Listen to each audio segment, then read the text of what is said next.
আসসালামু আলাইকুম। এই মুহূর্তে আছি গোমতী নদীর ভাঙনের ফলে বরবুরা যে অংশ দিয়ে আর কি নদীর বাঁধটা ভাঙছে, ঠিক ওই ভাঙনের ঠিক সামনে আছি।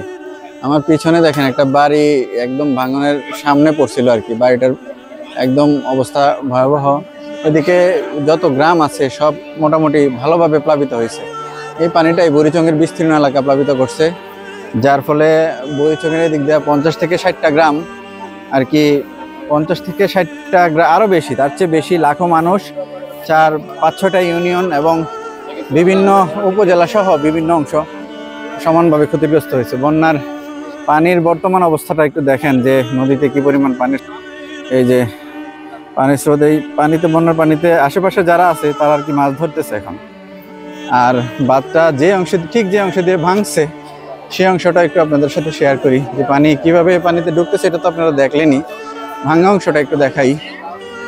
এই যে সেই ভাঙ্গা অংশ, যে অংশ দিয়ে এখনো পানি প্রবল বেগে লোকালয়ের দিকে ঢুকতেছে।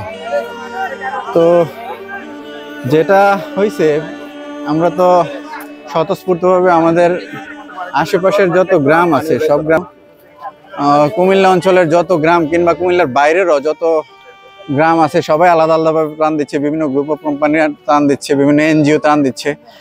তো ত্রাণ সামগ্রী দুর্গম এলাকায় পৌঁছানো একটু টাফ, তারপরও সবার স্বতঃস্ফূর্ত চেষ্টায় দুর্গম এরিয়াগুলোতেও যেন ত্রাণ সামগ্রী পৌঁছাতে পারে সেই চেষ্টা করা হচ্ছে। আমাদের এলাকা থেকে আজকে একটা ত্রাণবাহী গাড়ি আসছে, এই জন্য আমি এদিকে আসা। আমরাও চেষ্টা করছি একটা বোটের মাধ্যমে দুর্গম এরিয়া ত্রাণ পৌঁছানোর জন্য।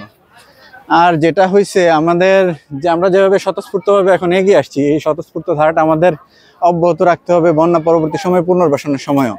যারা বন্যাকে বলতে হয়েছে অত্র এলাকার মানুষ, লাখো মানুষ, তাদের তো বাড়ি ঘর সহায় সম্পদ সবকিছু তারা অলরেডি হারাই ফেলছে। তাদেরকে আমরা পরবর্তী সময় কিভাবে পুনর্বাসিত করবো, এই জন্য আমাদেরকে কিন্তু তখন আরো ভালোভাবে কাজ করতে হবে।